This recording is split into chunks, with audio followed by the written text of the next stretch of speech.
Okay, and as soon as I see us, I will start the music. And here we are. So let's start some music. We're waiting. We're streaming on. Oh, we are streaming. Okay, let's do this.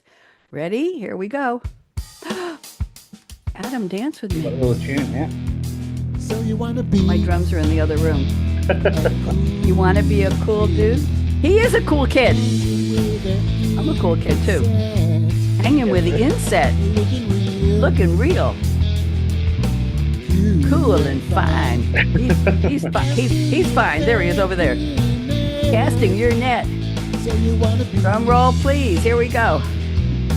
Bop, bop, bop, bop, bop. funny girl. Very much. That was Serge Hoffman, my good friend in Paris, singing my lyrics to the song So You Want to Be. I'm Bonnie D. We are live. Adam T. Wave hello to LinkedIn, wave hello to Facebook Oh, twice, two channels, and wave hello to YouTube. We are there. oh, I wow. don't know if anybody, it's kind of early. Well, you're in, where were you located today, Adam? Today I'm in the Bavarian Forest, so near Munich. Oh my goodness gracious. Well, I'm in Tennessee and it's dank and dark and 30 degrees Fahrenheit and it's been raining for 36 hours. And my goodness gracious, well, we're going to light up the skies here a little bit today here on We Dish. You are my cool dude. I think your number, let me see, let me check my notes here. You are cool dude. Oh, 52. I told you 53. You're cool dude 52. And I'm absolutely delighted. I met you through some mutual connections, namely Simon J.A. Mites. And I'm happy to have you here. So, are you ready for me to start the show? You all set? Absolutely. I mean, I'm loving Okay. the rock and roll. Let's keep in the groove, yeah? Let's be groovy. Okay, here we go. So, we dish to Saucy Dame. That's all caps T-O-O Saucy Dame and Cool Dude Flair with Bonnie D and Adam T. Live streaming here. We're on the air. You may know us well, one or both of we two. Seasoned in life, we love what we do. From social channels, virtual embrace. Give yourself a hug, Adam. Virtual embrace. Um, We are sharing our insights in this special, special space. Today on We Dish, we're here to play, lighting up life in our uniquely fresh way. Now I'll share the life of this very cool dude. When I'm done rhyming, that's a clue, he may add more with attitude. So here we go. In Grantham he was born, where great legends once grew. Newton and Thatcher, the Mallard train, speed racing through. A town filled with history, grit, and ambition so grand. And one day they welcomed Adam James Thompson to their storied land. His ancestry traced royals, bishops, and crown through Civil War fortunes that tumbled on down. A chapel in Kirby still whispers his family line, a past like the Da Vinci Code woven in time. His name was a twist of toddler imagination when a 2-year-old brother made a bold proclamation. He he declared, yet Adam emerged, with James added on as his destiny surged. A crest of three ravens from the northern sky, fields of Belvoir where sheep wandered by. At age 3 on the motorway, Adam learned farm truth deep. They've got legs, said Grandma, so let the sheep be sheep. Well, that's not a grandma's voice. They've got legs, said Grandma, so let the sheep be sheep. Adam's parents worked tirelessly, climbing each goal while young Adam watched balance take its toll. His mother stood strong, his father reached high. From both, he learned effort, self reliance, and just try. His brother was the athlete, the star people praised, until a fall left 9-year-old Adam bruised and dazed. Teeth lost, face broken, with no quick care in sight, he returned to school bandaged, yet refused to lose the fight. His pain shaped resilience, the stutter shaped grace. Adam learned who was a real friend by the look on each face. Sports, music, and grit became fuel for his flame. He rose past the whispers that mocked him by name. At King's School, Adam's entrepreneurial spark came alive, selling hundreds of Christmas cards to grow, make money, and thrive. He met Star Wars characters, earned his military wings, shot with marksman precision. He did extraordinary things. He was a teen designing paddocks for McLaren's elite, meeting Schumacher inebriated on a motorway seat. Then college called Adam loudly Loughborough, the place where athletics and academics danced in equal pace. Uni began rocky. Adam's friend was lost to war. Afghanistan's war's darkness shook Adam to his core. Yet he passed every class with a heart scarred but strong. Learning grief can still help to move a young man along. I'm not even done. A first class degree in Daimler the stage, where Adam watched corporate chaos and wisdom of age. Then IBM Hursley, historic grounds and intrigue, a consultant launched headfirst into finance's league. He rose through a crisis of global despair, working 18-hour days in relentless repair. Burnout loomed heavy, so he flew far away, kayaking New Zealand to reset his day. Returning refreshed, SAP came to call. Adam, Adam, Adam, this is SAP. Pick up the damn phone. And in one stellar year, Adam outranked them all. BCS medalist, he was client sponsored, no less. Proof that talent shines brightest in corporate stress. 24 countries, new heights every year. By 2016, Adam's leadership was clear. IBM's Global PM of the Year he became, pushing projects from zero to the top of the game. Then life took hard turns, lawsuits and family strain, relationships tested by heartbreak and pain. Yet courage endured through every demand, a testament to Adam's resilience few others could stand. Then came Elena, sun bright, sincere, a German chained chef with a heart held dear. They met walking dogs, destiny's quiet cue, growing a family strong with another one due. Today, Adam's a partner, a leader worldwide, a champion for nature with purpose as his guide. From EU Climate Pact to global consulting scenes, he builds a world truer to sustainable dreams. Whether future brings fortune or challenges anew, Adam and family will stay grounded and true. For legacy isn't luck, nor the rise or the fall. It's doing what we love through the courage to do it all. Adam? You've touched me there, Bonnie. I've got the goosebumps right now. Thank you, my Welcome. dear. Let me finish up this part, and then you'll tell me if I left anything out. I don't think so, but if I did, we're here on We Dish, chatting on life score, culture, music, food, wacky stories, and oh, so much more. Join us live or on demand, day or night. That's why they invented on demand. I plan to be sleeping tonight, and he's 6 hours ahead. He'll be doing something else. And enjoy our dishing with shared delight. Meet us for real in our live streaming glow. Comments are welcome. Just play nice. We'll know who you are. We Dish, Two Saucy Dame and Cool Dude too. Today, Bonnie D and Adam T, dishing on life's fun. Pour vous. So, how'd we do? What do you think? Merci beaucoup. That was Pas de really quoi. Pas de nice. quoi. De rien. De rien. Well, I have to tell you, I stopped asking people for their bio a while ago, Adam. What I ask now for all of my shows is an origin story. And the reason is I want to learn who you are, what you're made of, what formed you, why you are who you are, how you got to be. And that's what an origin story. And I have to tell some people how to write an origin story. I call it Mad Libs. I'll say, okay, where were you raised? What did your parents do? What did you do in early school? What were your favorite subject? Do you have any sports, any clubs, any after school? And I just take them through and I say, just fill in the blanks. But you sent me a novel. So thank you very much. I appreciate it. So, did I leave anything out? Is there any part of your life before we go on with the rest of the show? Is there anything else you would like to share that didn't get highlighted enough? No, at all. I think you've hit the nail on the head on all aspects, and yeah, I'll learn to keep the typewriter at bay next time I respond to the request. Okay, well, I Great tell you hearing what, it's time to find out about your favorite music. So, you. why don't you give us some musical lore of songs that mean something to you, or music you just like, or music you remember, or music you want to play? Okay, talk to me. Tell me about your music. Yeah, yeah. So, I mean, music in general. So, myself, I was a pianist at a young age. I was very lucky to play and be the music captain for my school when I was younger.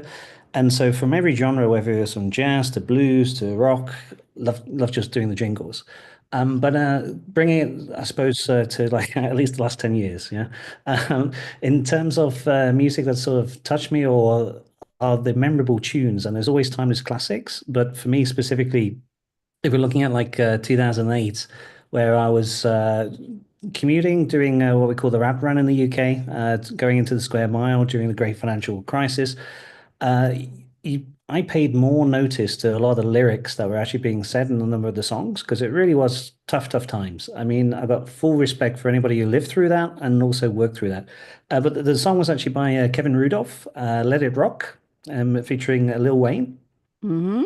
It was written basically about hypocrisy, I suppose, but it's meant to be a party song. It was meant to be something about vibes that get people moving, get people going once again. And here, for me, this was all about when I was driving on the train at like 4 a.m. in the morning, getting to the Mm. client at 7 and so on. This was something that really resonated, both in terms of the lyrics, but also more importantly, in terms of just a fair reflection of where we are at the world right now. Give me some more songs. Any songs growing up, any rock and roll, anything. I'm fighting Yeah, this yeah. bull Yeah. on my. Go So ahead. the next one then is Macklemore and Ryan Lewis. So Can't Hold Us, Yep. cracking that one. Yep. 2011 came out, and this was more pop, some would debate R&B, but nonetheless, the intent for this one is really about preservation, ambition, and like celebrating life in general, and like proving the world wrong. And for me, just the lyrics and just the context, also in terms of the artists, struck a chord. So in 2011, for me, it was when I first moved to Germany. And this was also the start in, at least in the IT and services world, of like global delivery and global outsourcing. So there was a lot of hesitation and resentment, I would say, in certain industries about this transition or this evolution.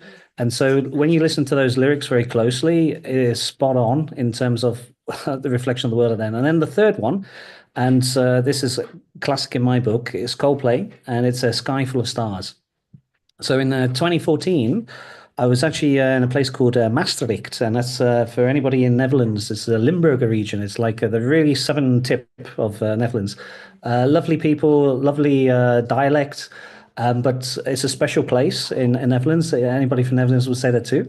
But this was actually a place where I was doing a world first of a kind transformation for a telco, and I was bringing basically the reverse of, instead of taking work out and sending it to global delivery centers, basically bringing the global delivery people to, in this case, Netherlands. And I brought 20 bachelors, and there's not about lack of diversity, but literally they were the only ones at that point in time who were willing to mobilize. And it was just it was a fun time. It was a heck of a hard time, but acting as sort of like the quasi father, I suppose, for these young lads. They've been out of India. Right. Plenty of them, yeah, yeah. I remember going to the local marketplace and buying them all hoodies and t-shirts and hats because of the Oh, time of the year. Papa. Yeah, exactly. Yeah, and the local students got very upset because there was no apparel left. You raided the market. Yeah, Oh my exactly. goodness. Oh my goodness. And do you know, can you share some lyrics of that song with me? Well, in terms of A Sky Full of Stars, Yeah. so I'm not going to try singing it because I'll be very not I'll be tone deaf, I suppose. I But don't it mind. a sky full of stars, and the point here is that for each one of them that was on the team, and Mhm. also a lot of them, as I say, were bachelors. They all were getting married after they got it. So like the opportunity, I mean, there's like this parallelism, like all these stars, obviously in a nice sky, but also to reach your potential and not allow anybody to get in your way, and also to prove all these, in this case, this particular client wrong, that we could do something that was bleeding edge, Yeah. life changing, and even today, I can tell you, hand on heart, if I'd ring any of them up, so Bipul, Rakesh, Bala, all of the guys, even though we haven't worked together probably for a decade plus, they will get out of bed tomorrow in a heartbeat. And likewise Yep. for myself, for them, in terms of the camaraderie, but also just that life experience, to be honest. And the funny thing is, actually going through them, the young guys when they was getting married, I remember some of the commitments that they had. Obviously, project commitments in terms of what we was doing for the job, but more importantly, like when they was getting chosen who their wife was, or they picked themselves, how that they then had to start going on diets, changing their food habits. So when I hear this song, it gives me yeah, it gives me great nostalgia and pleasure to think about all of them That's again. lovely. Do you have any fun songs from when you were growing up? Any rock songs? Anything you played? Anything you went to a dance and danced to? Anything that you just did for fun, separate from the world? Yeah, I mean, so when I play by myself privately, so from jazz, it'd be Mhm. like Dave Brubeck, Take Five, did it, did Ah, it. So that's a Yes, five yes, four in yes, the yes, timing yes. for anybody who's in the musical. Da da da da da da dum dum dum dum Exactly. da da da da. That was an odd beat, wasn't that a 5/7? It was a. I played the Yeah, yeah, piano and I got exactly. the sheet music for that too, and that was da da da da da da da. Very very hard to follow that beat and to find that syncopation in your head while you were playing. But I was a big Brubeck fan. Okay, go ahead, tell me more. And Leonardi. So if you he does a lot of the I suppose the the piano music for all of the musicals on screen. So Italian gentleman, but he's just a wizard. Mm-hmm.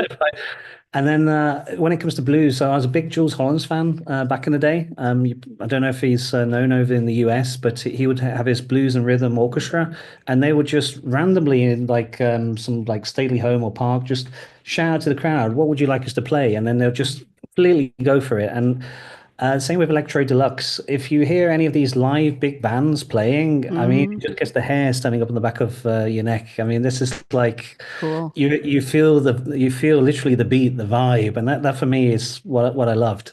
I have to tell you, I took drum lessons about 5 years ago when I was living in North Carolina, and there was a small tavern on the same in the same area where the School of Music was. And I found out about it, and I would go. And one night, I bravely brought my drumsticks with me, and they were sticking up red tip, of course, red tip sticks sticking out of my purse. And there was a woman who was also at the school who was also a drummer, and she was there with her friends. And she took one look and she signed me up. It was open mic night.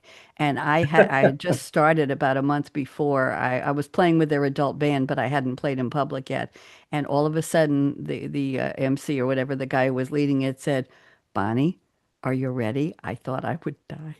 I took my sticks. I went up. I'm dressed like this, with black and the dress and boots and jewelry and makeup, and they're all in torn jeans and t-shirts, and they're looking, who is this weirdo? The red hair and the fancy clothes and all that.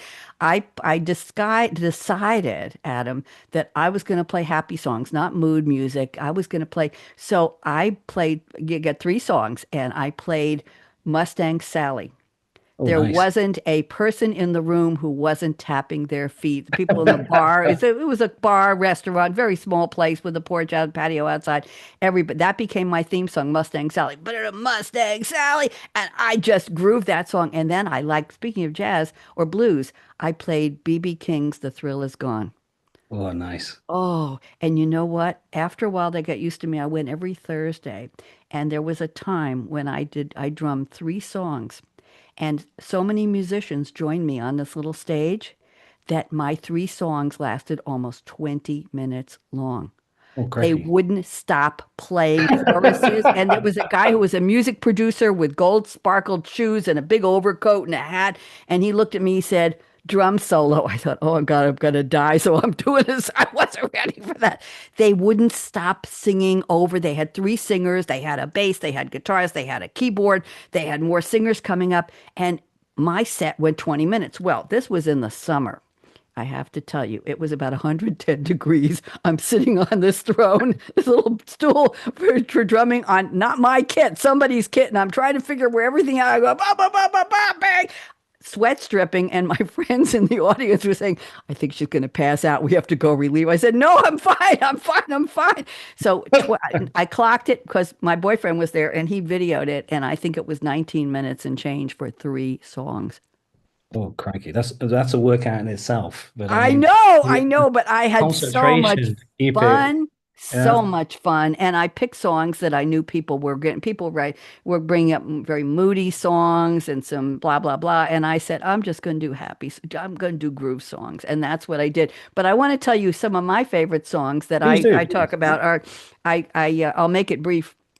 I have a whole bunch of shall we say anthem songs. You Don't Own Me by Leslie Gore. You Don't Own Me. I did a music video. I had a TV show in New York called Something to Talk About, and I invited a lot of the a cappella groups and the early rock bands to come on my show. And I became friends with a group called the Chaperones. So we went to the drummer's house was on the water on Long Island on the South Shore. And we had a tinfoil ring. And I looked at Tony was the head of the band. And I said, "You don't own me." And I threw the ring into the water. It was just a piece of tinfoil that was wrapped around my finger. And they videoed it. And then we went to my TV studio and we set it up like a high school gymnasium. And the band members brought their wives, their girlfriends, their mothers. I brought friends and we made it into a high school dance. And I'm dancing with somebody looking over my shoulder and I'm looking at Tony and I'm saying, "You don't own me." And we videoed it and made it into music. Well, my voice was so not good that they found a girl singer to dub over me. But anyway, I don't think I have it anymore. But that's an anthem. Another one, Helen Reddy, "I Am Woman, Hear Me Roar." Uh-huh. This one you're going to love. Janis Joplin, 1971, being me and Bobby McGee. And that line, freedom's just another word for nothing left to lose. Doesn't that say it all? I mean, that's just perfection, to be honest, in terms of Is it? lyrics.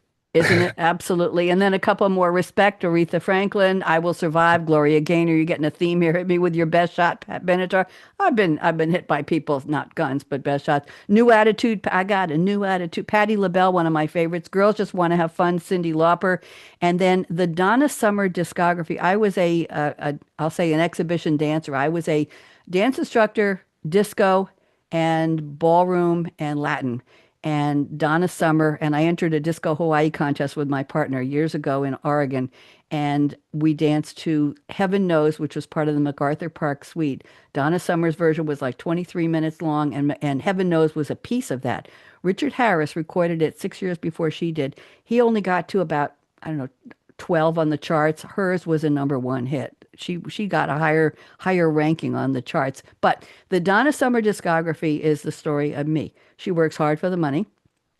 Hot stuff. I've been called that, not anymore, but I have. I was never a streetwalker in LA, but I've been called hot stuff. On the radio, I still call this radio. No More Tears, Enough is Enough, duet with Streisand. Last Dance, I dance in the kitchen now. I Feel Love with that beat from Georgia. I Feel Love. Always sounded like she was on the back of a bike. And Heaven Knows, da, da, da, da, da, da. We came in from opposite sides of the floor. We were wearing matching blue hammered silk tops and black satin bottoms, Michael and I. And he lifted me over his head, did a Saturday Night Fever swing around, dropped me to the floor, 6 inches above the floor, death drop. And then we did our routine. We came in third in Disco Oh, wow. Hawaii. Well, look at you. There, I know. Not anymore, kid. But anyway, it's a good memory. It's a very good memory. So music does the themes of our life. You've tracked important parts of your corporate life, of your travels through your music, and I find that music is there. It's our soundtrack of our life, isn't it? It is. I mean, like from just add two more then, like Nina Yeah. Simone, Feeling Oh, Good, and obviously when Avicii did the remix, I mean that was like yeah, I don't want to say I zone out, but you're like in a different space, right? yeah. In terms of full reflection. Yep. And then the latest one is obviously Ed Sheeran, where I think Sapphire is the title that he's done. It's like Indian Bollywood almost esque type of pop Cool. he's done with his Irish flair. So yeah, if you haven't heard Good that, stuff. and when and to be honest, that's the thing that gets everybody up and moving. So even when I'm out in India and we throw on a party for the team, I'll see to enjoy ourselves, let the hair down every now and then. It's the one thing that unites, irrespective of language, culture, whatever. Okay, might not get the moves all quite right, but Yep. nevertheless, everyone can participate. Music and laughter. Aren't those our Very true. universals? Are universals? I can watch it. I watch a lot of French language detective shows, TV shows, usually with a strong woman leader, a detective, a police chief, or a inspector, or a judge, le juge à la femme. That's Alice Nevers and Candice Renoir. And I watch some Italian shows as well. I like to be able to see I used to speak fluent French, not anymore, but I love the accents, and I like to be able to watch dedicated where I'm looking at the subtitles and not you're off in the kitchen doing something I want to know. But some of them have theme music that reduces me to tears.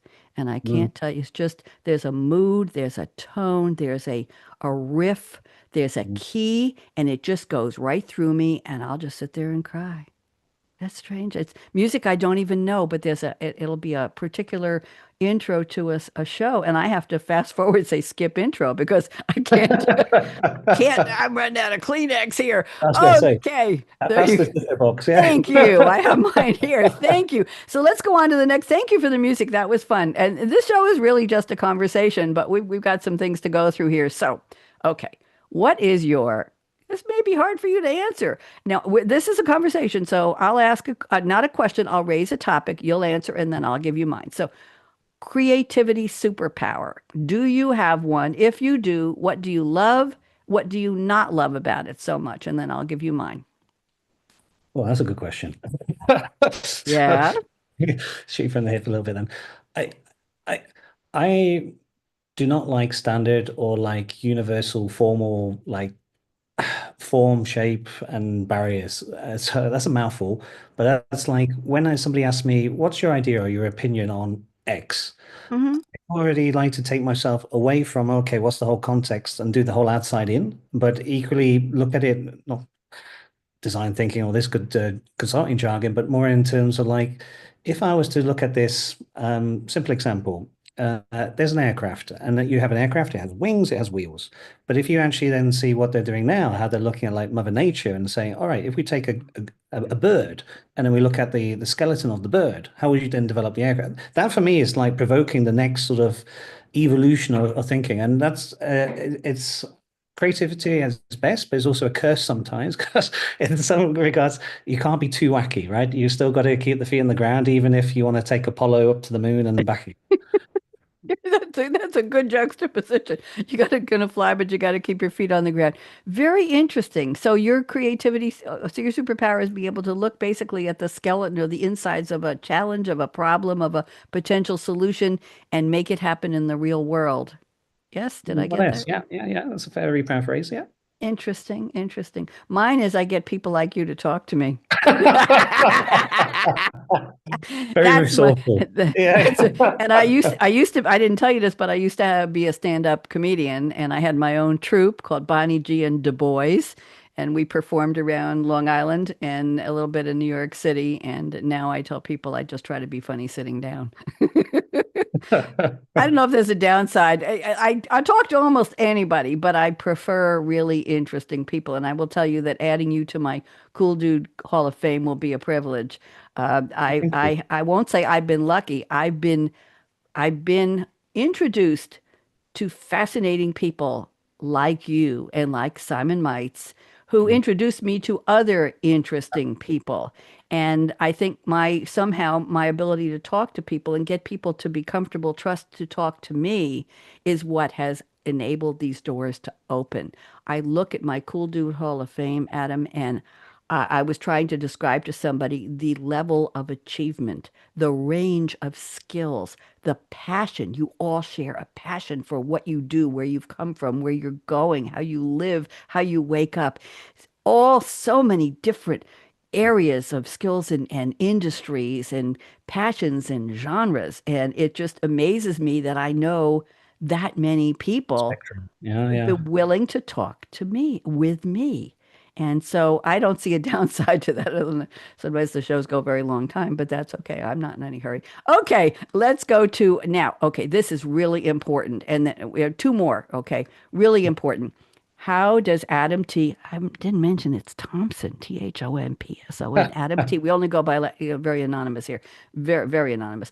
Adam T, how do you start your day? Is there a beverage? Is there a food? Is there something? I don't care about vitamins and supplements and all that. Is there Yeah. something you eat or drink that powers your day, whether it's early in the morning or mid-morning or you wait till noon? I don't know. What powers you? Is there drink or food or what?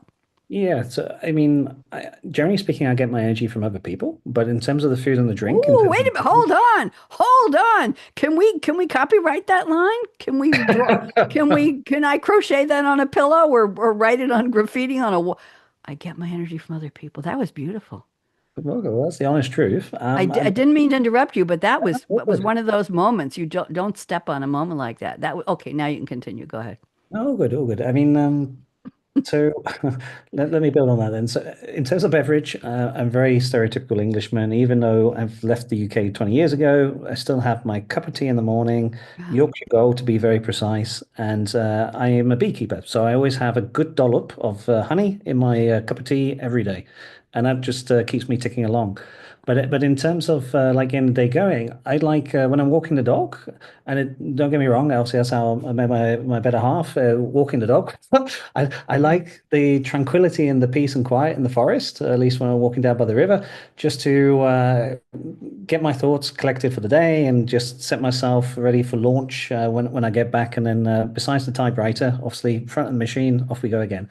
But the interesting thing is just on about energy from a people. So as you were mentioning, the spectrum of all the fascinating characters that you've been acquainted with, I had the opportunity to obviously interview or just have a general conversation.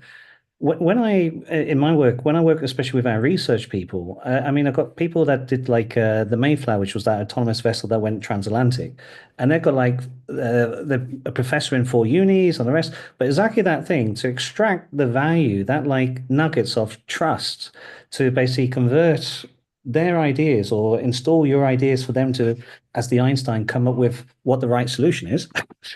It's like for me the Einstein moment, and that's like that's what also triggers me today. So one part is obviously you get up, you drink, you obviously get your energy through whichever means. But the other part is how do you move your agenda forward every day? And I wouldn't be satisfied if I went to bed not knowing I've done something.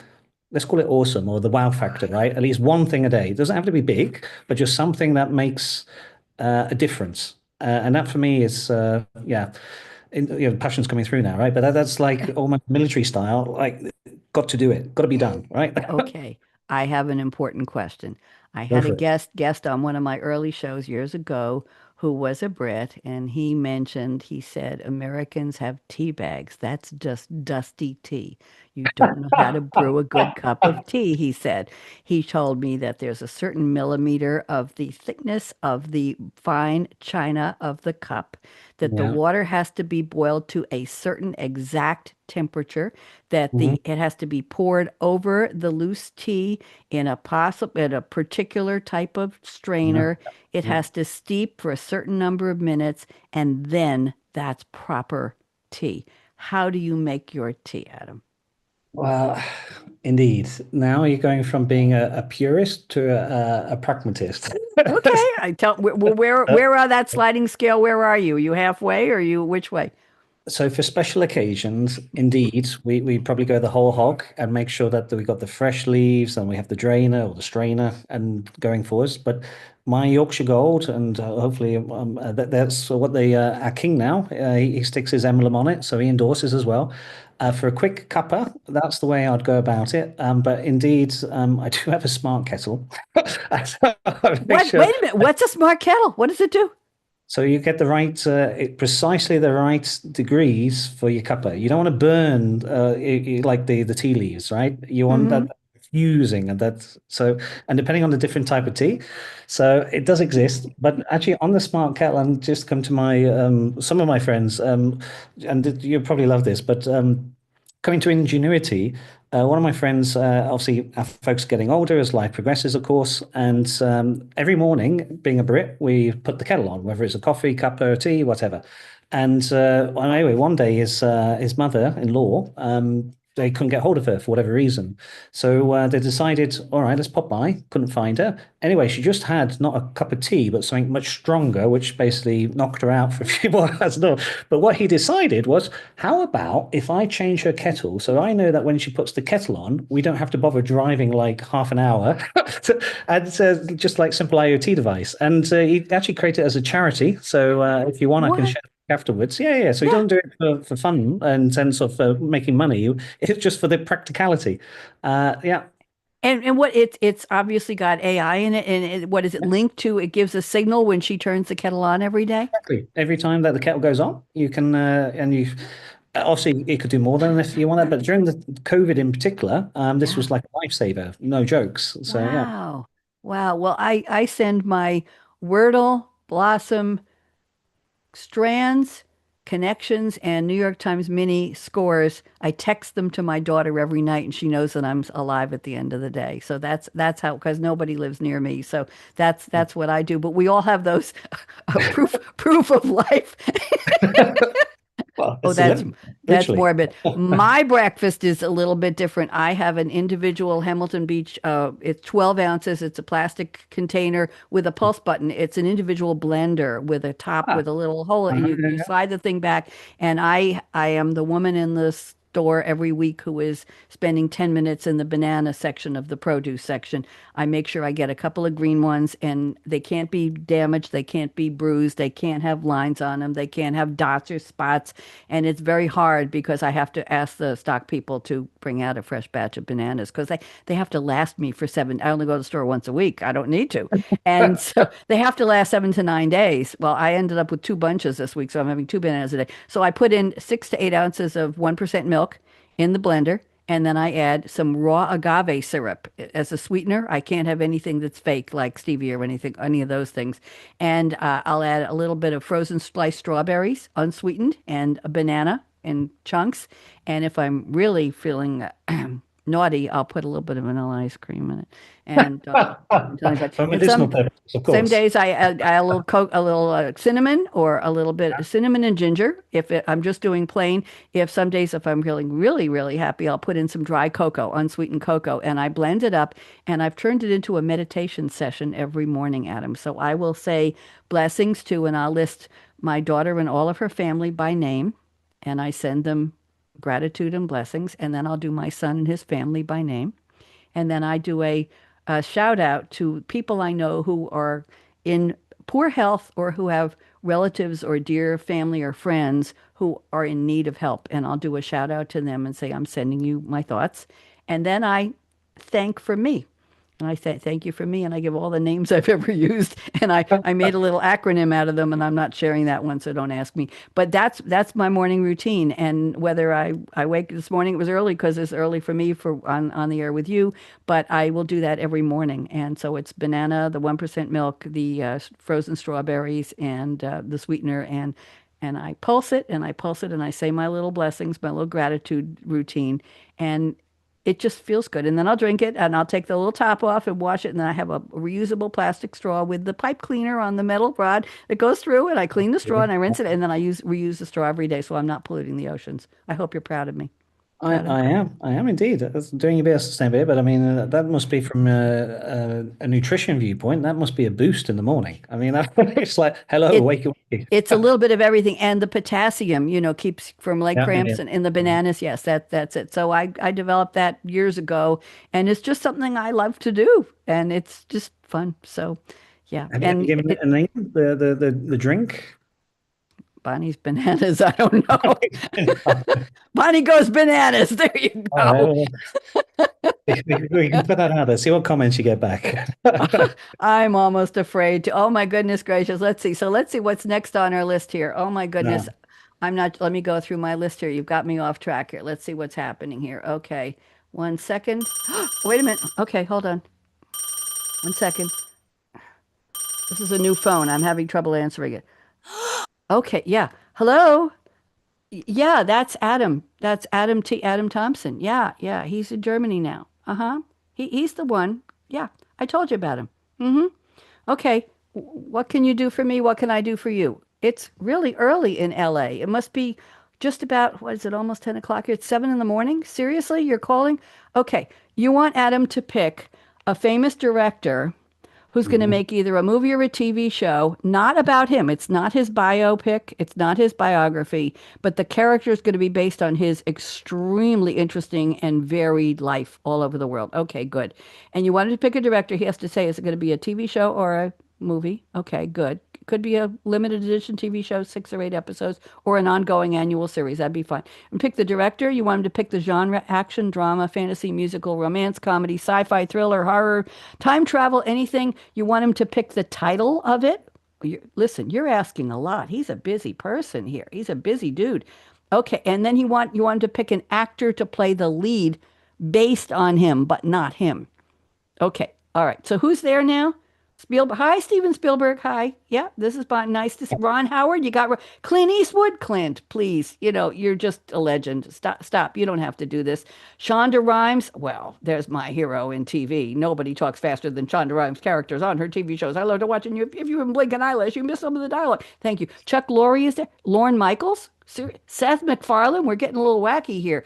Tarantino, Guy Ritchie, Francis Ford Coppola, Robert Zemeckis. I'm sorry, Ryan Coogler.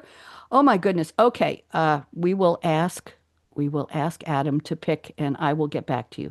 You really have to stop interrupting my show. But I'm always happy to talk to you. Okay, go have breakfast. Okay. And by the way, the banana milkshake is really good. Ask the waitress for it. Okay, bye. Okay, Adam. They always Right. interrupt me when I'm on the air. So what's your pick here? What do you want to do? I, Who's it I, going to be? What genre? What's the director first? Who you want? so I was going to go with Guy Ritchie, I think, Okay. staying true to my origins then. And then I think for actor, do you know Thomas Stanley Holland, Spider-Man? I probably have seen him. Yes. Okay. So he was in the musical at Billy Elliot. Okay. But he's actually so numerous BAFTA awards, etc., etc. But actually, he's leading in terms of the films that he's made with the most grossed in terms of dollars. Then globally, so he made the Forbes 30 by 30 year list as well. And what's his full name? What's his name? Thomas Stanley Holland.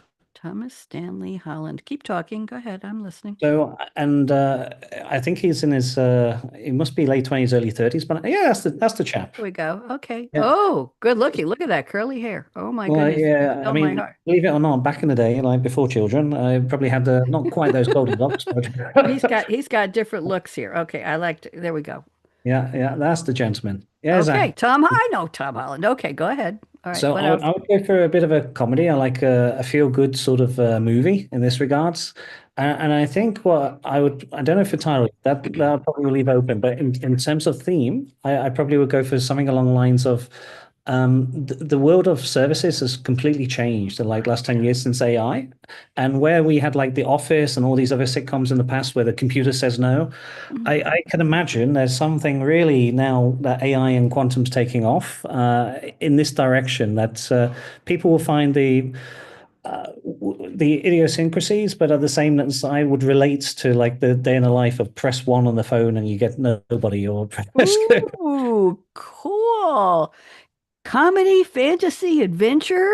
I would go more comedy, but I think there's a bit of like parallelism of obviously real life with the comedy there for And sure. got some sci-fi. And anybody else in? And this is a full-length feature movie, or are you going to make it into a series, a TV series?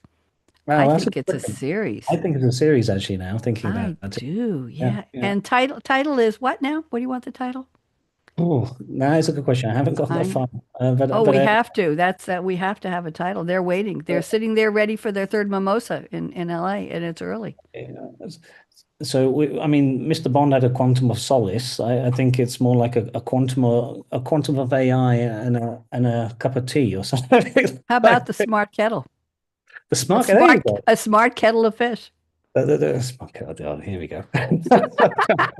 A smart kettle of tea. There we go. I'd be. Let's think of this. A, a not very British AI adventure. I like that. I like that. Isn't there a TV show a couple of years ago called A Very British Scandal, I think, about Yeah, for something sure. going on Yeah, in the House of Commons? Yeah. Okay, I yeah. watched. I think it was called A Very British Scandal. Yeah, so this would be yeah, okay. Very interesting. Very interesting. You gonna invite me to the premiere? Absolutely. Red Or you come carpet. over and I'm bring the going straight popcorn. down. Bring the Yeah, popcorn. well, yeah, exactly, exactly. Yeah, that'd be We'll make it wonderful. ourselves. So we'll do what, a 6 or 8 episode first season, you think, until we get some good ratings? You get ratings for it? Yeah, I mean, what are they doing for Harry Potter? I think that's like a 12, but they had like six iterations of it before they then went to series. Yeah, yeah. And did you want Guy Ritchie to introduce you to Madonna, or is that off the Well, I think that might be yeah, too careful, close to the mark. careful, Exactly. careful. Okay, I shouldn't have asked. Mine will be a sitcom. It'll be a TV show. It'll be 6 or 8 episodes. It will star either Reba McEntire or a Bonnie Raitt, a redhead singer or a guitar player. And it will be Reba has a new show called Happy's Place where she inherits a restaurant bar from her dad and Oh she wow. takes it over. And funny characters, very well played. The characters are just delightful. Oh, anybody and everybody, it just wonderfully done. And then in walks a girl with a master's degree who says, "Hi, I'm your half sister. Your daddy had an affair with my mom." And she wants to take over, become a partner in the business. And she's annoying to everybody, but eventually they become friends. And, and Reba's real life boyfriend, the actor Rex Lynn, plays the chef, shaved head with a bandana around his head in the little kitchen in this bar restaurant. It's really cute. But mine would be it would be Reba and might have a couple of the comedians. And Melissa Peterson is another very, very funny lady in it. And mine would take place in a classroom. I used to teach in between jobs years ago, Adam. I used to teach eBay, buying and selling on eBay. And I had a six PC computer lab they gave me and it was a 7 to 10 p.m. class. And I had people who were doctors, lawyers, women who were household engineers. We used to say housewives. And they would take the class because they, oh, we have all these books. Oh, we have all these fancy purses and boots. And oh, I've got this, and this relic from my grandpa and I want to sell. And I had to keep them awake because it was a 3 hour class till 10 o'clock at night. And these were all busy people. So I came up with little scenarios and I would say, okay, Adam, you wanted to sell that Louis Vuitton briefcase? Yeah, well, Mary in the front row, her husband has always wanted one of those, so she's going to bid on it. But Barbara in the back row, she's not sure whether she's going to bid or she's going to wait and see where the bidding goes. And then Sam in the middle row, he has something similar and he's going to wait to see how yours does before he puts his on eBay to see where yours. And then, okay, and then we've got somebody else in the third row, was just three rows in the lab. Somebody in the last row, they want to bid on it too. So we've got two competitors for us. Are you going to put it on as an auction, as a buy it now? You're going to put a secret bid on it. So I would create the scenario. The sitcom would be, what is the item? Who is the person selling it? The provenance of the item. How did they come to have it? Why did they want to get? Is there a relationship story there? Was it a secondhand? Did they get it at a pawn shop? I don't know. And it would be the backstory of the people in the class and the items they want to sell and they want to buy. Do you think that would be a fun story? I think so. I think you've got like with this six people, you've almost got six stories in one story there itself. Absolutely. So it'd be a six episode run, and each one would bring something or something to bring or something to buy or to sell. Yes, and it would be called Buy It Now, something like that. Buy it now, something like that. Yes, and Reba would be the star because she's redheaded and she would sing the theme song. She would. Reba, the 1.0 to 2, but no, no. It would be really good. Okay, so we're done with that part. Oh, one more thing. I'm just going to ask a quick question here. Is there something you've ever bought, made, borrowed, used, and lost, or broke, or gave away, or just can't find right now that was important in your life and you wish you still had it? Ah, I don't know about if I would still have it. So the thing that comes springs straight to mind, I was in Africa earlier this year, so in Rwanda and Tanzania and Uganda. And what I bought was when we were there, we basically bought a load of footballs for the local football team. It wasn't the best of negotiations, I have to say, but in any case, want to do the right thing, of course. And just seeing the delight on these young lads' faces, just having a ball to play with was delightful. So it's not that I obviously clearly don't regret not having the ball, but just to obviously be able to kick the ball around with them again, just on the field, that was nice. But I think in terms of like keepsakes and the rest. I don't think so. I think you could end up having like uh, I suppose a closet or a storage room just full of stuff, and to me, more important is what's in here, or obviously the memories Mhm. of there, than the more materialistic stuff. So yeah. Is there one thing that you miss? One concrete, real thing that you Yeah, miss? so A record or a sock or a no, hat or no, something, a watch or a ring, anything? I can tell you what. So before. becoming a family man, I had a very nice car, which was a two-seater. Okay, And what was it? What make? I had a Mercedes SL 63 AMG. It was Okay, nice. very nice. Yeah, Color, and color, what color? black. Yeah. I've got a black Z4 in my garage right now. Oh, nice, Oh yeah. nice. Oh yeah. And when I used to drive to the airport on the way, going through I live in the Alpine territory when I'm in Europe, it was quite nice. Like, there's the snake passes more or less where the roads Yep. curve, but you can really enjoy yourself. Mm-hmm. And then you have your first child and you put the maxi cozy in the car. Like, Oh what's yeah. just happened? What just happened? What just happened to me? I don't I had a car that was in a death-defying accident 4 years ago in North Carolina, and I should not be here, and I won't go into the gory details, but I was only driving Z's, and I had five Nissan Z's in a row from the 1979 blue with the silver trim up to a white, red rag top, red leather upholstery, and pearl white and a convertible. It was just gorgeous, and it was in the accident, and I couldn't find another Z because if you go online, Carvana or anything like that, the second one of those hits, they're bought. Even before the picture goes up, they're bought. They don't make them anymore. They don't. So I accidentally happened to just drive up to a Chevy dealership, look at their used car lot, and a young man came up and he said, "What are you looking for?" I said, "I'm looking for a Z." He said, "Give me 10 minutes." He went to their partner dealership down the block and he came back with a Oh, Z4. wow. And I said, "Well, it's not a Nissan Z, but it's a Z."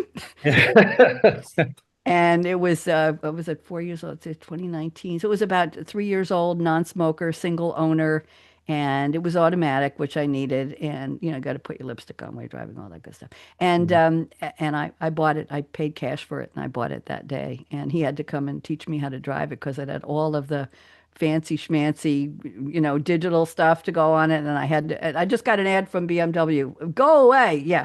Okay. No, I don't want to sell it. Anyway, so that's, yeah. So, but I miss the roadworthiness of the Yeah. Nissan Z. I miss that feeling of the road underneath you. There was something about the Z. It was wonderful. It was really good. The Z4 doesn't have that, but I only go 3 miles each way to the supermarket once a week. Get the groceries. Yeah, that's about it. So I'm not opening it up anywhere. So maybe it does have roadworthy. Anyway, okay. So now we're going to go to now this is important. Before I can continue the show, Adam, this is a test. I didn't warn you because I didn't want you to rehearse, but you have to be able to say the title of the segment. I'm going to say it and I want to see if you can't, the show's over. Okay. Say what? Okay. Can you say that? Say what? Your mic cut out. Say it again. Say it again. One mic kind of distorted probably. All right. Exclamation marks on the end of this one. Say Yes. what? I'll take it. Okay, now we can do the rest of the Oh, show. I've got Okay, so one. you Okay, picked three goes on. articles, and I've got three, Uh-huh. and I'm gonna be the showkeeper here. I'm going to go to sharing my screen because I have yours teed up here. So let's go to documents and let's see what we've got. We're going to go to screen, and we're going to go to here we go. So I've got your first one teed up, and you should be able to see it. You seeing it Oh, on wow, the yes. screen now? Beautiful bar now, that one. Okay, yeah. So why don't you tell us about this story and tell me when you want me to scroll down and everybody's seeing it. So I'm at your disposal here. What do you want to say? Yeah, sure. So, I think it's fair to say in recent decades around the globe, we've obviously lost a lot of Mother Nature. And this is an article specifically about the UK and the London suburbs and about how owl populations, for the barn owl populations, have starting to come back again, which is great. But for the other owl populations, sadly, they're still in a state of decline. And I think the beauty here is that you don't need to be a spotter or I think that it's actually correct to say Twitter, right? For somebody who does Hmm. spotting. They're But gorgeous. I think when you realize the role that they play, and more importantly, having the land or the ability, even in the suburbs of London. So this is Croydon, or in Tottenham. So there's a famous football team in northern London known as Tottenham. These beautiful birds of prey are flying around, getting their meals, and obviously continuing their role, I suppose, in the broader food chain in terms of Mother Nature. Now, I think the thing that we should all just be mindful of, even though as it goes from dawn to dusk and vice versa, obviously there's nocturnal instinct kicking in, but on the same notion, how can we help support in terms of habitat and just be more mindfulness of what is the impact that we do, either whether it's driving the car, building new high rises, what does that mean to the food for obviously these beautiful birds of prey? And kudos to the people that actually do all the data tracking on these things. But I think what's good to see is that although barn owls can come back, absolutely, for anybody who knows the twit twoo, which is the tanny owl, where they basically do their little duet, we should be very mindful as to, okay, how can we start bringing back sites to help them restore the populations which they once were maybe 30, 40 years ago. So you want people to give a hoot. I do indeed. Yeah. I And a had to twit say it. I'm sorry. and a twit twoo at the same time. Woo! Next story. Let's go. Well, that was a long one. Let's go to the next one. Oh my goodness, we've got an interesting lady. Well, tell us a story. Yeah, you don't get better torchbearers than this. So at 114 years young, and I think that's in 2021. So 100, well, hopefully around 120 now. We don't believe she's deceased, so she's still around. Having three very regimented meals a day. This young lady, as obviously was the torchbearer at the Olympics when it was in Tokyo, but she's still going strong. So for anybody who's not been to Japan, obviously different lifestyle, and I think 30% or just short of 30% of all their population is over 65 now. That's certainly not the case here in Europe. And I think for over 90s, I think it's like 10%. I mean, it's just ridiculous, the longevity, and certain things obviously help. But Yeah. for this young lady, she, I believe, was a gynecologist. So she went Yes, to, an OBGYN who was, worked yeah. until 86 years old, Adam. Can you imagine us going till 86? I don't think she was 114 in 2021 at the Olympics. I think she's 114 when this article went to press in August of this year. Ah, So I think okay. she's probably Understood. just now about 104. That's quite something, isn't it? Well, that'll definitely make its way in the Guinness Book of Records, that's for sure. I But think so. I yeah, think so. They say despite an overall population decline, Japan's elderly population grows. As of September 2024, 36 million people were 65 or older, the highest proportion of seniors in the world, 29%. 80 and above make up 10%.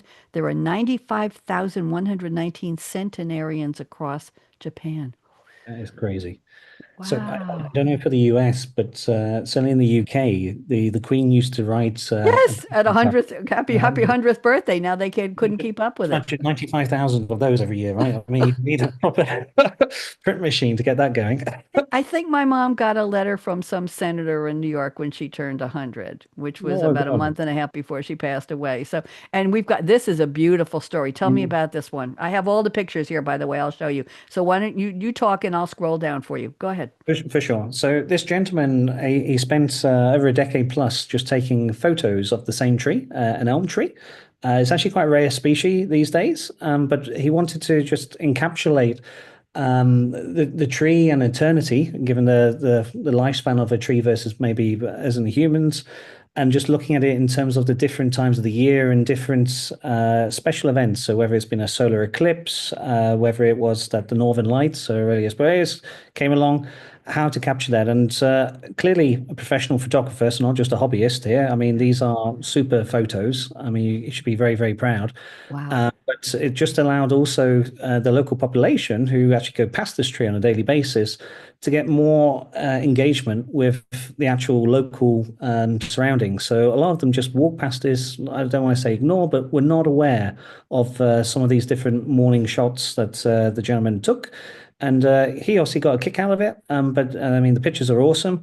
But I think it's just also great to put a different spin on actually how Mother Nature is, rather than just spring, summer, autumn, winter, but actually looking at some of these special events and how beautiful the planet can be. Absolutely. He said the tree seemed lonely. So that's why he started photographing it. Isn't that interesting? These are gorgeous photos, by the way, just gorgeous. Anybody's looking for him, his name is Ivan, Yvan Bedard, Bedard. And apparently, according to this article, he has a website, an Instagram page, and he's on Facebook. So if you want to see Yeah. more, and his exhibition is called 10 Years in the Life of a Tree in Newville. Interesting. Thank you, Adam. I have three now, and I picked them for you. I thought you'd get a kick out of this. A woman named Margaret A. Wilcox in 1838. She was born in Chicago in 1838, and she invented the first heater for a car. She was a mechanical engineer, and she knew that railway cars were very cold. She was in Chicago, where she was born, and it was very cold, icy winters. She was aware, as an engineer, that an internal combustion engine had a lot of heat. What could she do with it, Adam? She recycled it, distributed it through a system of water pipes along the car floor through the engine, warming the water and circulating the heat in the car cabin like a radiator. In 1893, she got a patent. And what's interesting, Adam, is she got it under her own name. In Oh those wow, days, hey. Yeah, I was women gonna were say. not allowed to have patents in their own name. It had to be in the name of the husband. Okay, or maybe the dad. I'll show you an illustration of the prototype. In 2020, years after she was gone, her invention was named one of Inventor's Digest top 10 patents filed by women. Look at this. This was the, let me see if I can make it bigger here. It's going to go to the next page. I can push this Oh wow, down. you can make a toaster with that thing. Isn't that something? This was her system. Look at the details. Look at the detail. It was patent number 509,415. I thought that was fascinating. Her Ford incorporated her engine heated concept into a luxury add-on for the Model A in the 1920s. Can you believe that? That's really, but she That's also had other patents. Look at this. She patented in 1890 a combined clothes and dishwasher. A combined clothes and dishwasher. She patented the next 2 years later a combined cooking and water heating stove that could boil water and heat an entire home via a radiator system. This woman was a freaking just genius. let you know your screen's gone a little bit skewed there, Oh, oh, oh, I see that. I see that. Let me see if I can move it but over. on an interesting one, It there was happens once in a while. Darn. You know what? I'm going to stop sharing. I'm going to start sharing again in a second. Okay. oh, Once a, I was going to say that there was a recent article in the UK, given that there's been the increase of data centers around the globe because of AI, amongst other things, mhm. that they're sticking data centers in homes, which I think was a bit of a misleading title, but the principle is the same as what we're saying here: how to heat your home, or your appliances, using, in this case, obviously it's a data center, and then this lady's case, obviously a heater or equivalent from the car. Then I'm going to try sharing one more time and see if we can here we pull go. this Yep, up. that looks good. Is it up? Okay, yes. Zoom gets a little funky here. Anyway, she patented the car heater as well as a dough mixer and a spring-loaded suspended jumping swing for exercise. Thank you, Margaret Wilcox. She was some lady. I've never heard her name before. Here, this is a quick one. A man bought an illustration of a sultan for 150 pounds. It turned out to be a Dolly original he sold for $40,000. It Oh was at wow. a garage sale. There were two bidders. It was at a house clearance sale in England 2 years ago. He was an antique dealer. He spotted the signature in the bottom corner. And a rule of garage sales. I used to go to garage sales when I was selling on eBay because I was making my living briefly between jobs by selling on eBay. And I have to tell you, the rule is when you see a signature like Dolly, you do not say, "Oh my God, that's a Dolly." You say, "Oh, that just looks like a little something. I don't know, $150. That's a lot. Could you give it to me for maybe 100 or 75?" You bargain with them. You Yeah, yeah. handle, it's called. And anyway, this turned out to be Vecchio Sultano. It's a scene from 1001 Nights, and it's a collection of Middle Eastern folk tales that inspired Dali, who wanted to make 500 illustrations based on the book, but he abandoned it after 100. This is what the gentleman bought for 150 pounds, and he That's could sell it crazy. for 40 grand. And then the final story is this is in honor of your story Ah, about the young lady at 114 in Japan. This is the oldest barista. She's 101 years old. She and her husband opened the Bar Centrale in northern Italy in 1958. He passed away in 74. She's been serving there 7 a.m. to 7 p.m. She says it's like being in a family. It doesn't feel like a bar, it's a meeting place. She was interviewed and she said, "I have customers who are now grandparents and they come in with their grandchildren saying, 'Anna, do you remember when there was a dance floor outside, a jukebox, pinball machines? Those were the days, she says. They're only memories. It's like a family here. It doesn't feel like a bar. It feels like a meeting place. People come in. Some come in to run an errand. Others come and ask me, Anna, do me a favor. Could you get your daughter who works in the town hall to bring me my identity card? And I say, sure. And the customer says, I'll come and get it tomorrow. And other people say, please, if you see a doctor, can you get me a referral? I'll leave you the prescription. And she says, I'm always available for everyone. So Anna, her last name is Anna Posey, Possi. Anna Posey, she turned 101 and whatever the date of this article was, which was earlier this year. Is that something? I mean, full respect to Lady. I mean, she looks a lovable character just looking at the profile picture there. But I mean, Absolutely. Absolutely. 7 a.m. to 7 p.m. at 101. I bet they absolutely adore her. I bet they adore her. I'm going to go put the audio back on. We're almost done, and I appreciate your being here, Adam, very, very much. But I have a question for you. Let's sure. say somebody is watching. Maybe it could be your friend Simon's little boy, Adam. Oh, well, Adam's there. And Yeah. let's say he's watching and he says, I want to grow up. Well, I don't speak German, but I want to grow up to be a cool dude. Forget about his dad. I want to grow up to be a cool dude like Adam Thompson. What advice would you give him to Oh. become a cool dude based on your life, your story, your travels? And also knowing little Adam as well. Mm-hmm. When he was born, I just as a little gift to The Hobbit, of course. Yes. I got him a proper one from the Folio Society and wrote him a little story in the front. So my advice for him would be to enjoy life's adventure, never give up, and never lacking in ambition to accomplish what he dreams. Oh my goodness gracious. We're not quite done. I was just testing the music. Oh my goodness. That's nice advice. I tell people when they ask me, I say, if the window's open a little bit, push it open and see, let the air in, see what's on the other side. If the door is open and uh, a famous songwriter put that into one of his songs or one of his books. What am I thinking of? I'll remember his name. Anyway, if the door is open, kick the door open farther. There might be an adventure waiting. There might be an opportunity waiting. There might be fun on the other side. Don't close the doors and windows to your life. Don't be afraid. Used to be back in the day, we worked for one company for a lifetime. People did. And now we change jobs, we change venues, we change homes, we change countries, right, Adam? We change cars. We do lots of things. So don't shut yourself off from opportunity because you don't know what's waiting on the other side of whatever is at the end of that door, end of that tunnel, end of that room, end of that job. Don't sit and don't be unhappy. Find a way to find your joy, Yeah. like Adam So, has. How many careers have you had so far? ooh, I would say 4 or 5 in terms of my current employer, obviously 20 years now. But that Yeah, said, with so much of a roller coaster, it feels like I'd probably 10 careers in that one alone. there you go. I think I'm on my ninth or tenth separate career since I don't know what. I don't know what I call even a career, a passion, I don't know. And Leonard Cohen, by the way, Leonard Cohen, the Ah, Canadian yes. singer-songwriter, he wrote something about it. With a crack in the window, open it up and let the light in, something like that. So that's what I say. Adam T, it's been a pure joy, a pleasure, a Likewise. privilege. Thank you. Speaking with you. Thank you for sharing. Thank you for letting me work my creativity superpower and getting you to trust me and talk to me. And we're going to make sure that, I'm going to send you the links and the pictures and let's tell the world about this. So I'm going to put the closing music on here. Let me see if I've got this right. I think I do. And let's go out with a Great. song. So you want So to you want to be like Adam T, a cool kid,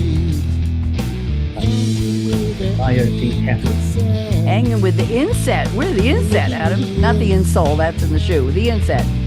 Cool and fine. Casting our net of creativity. Drum roll, please. Here we go. Bop, bop, bop, bop, bop. Thank you very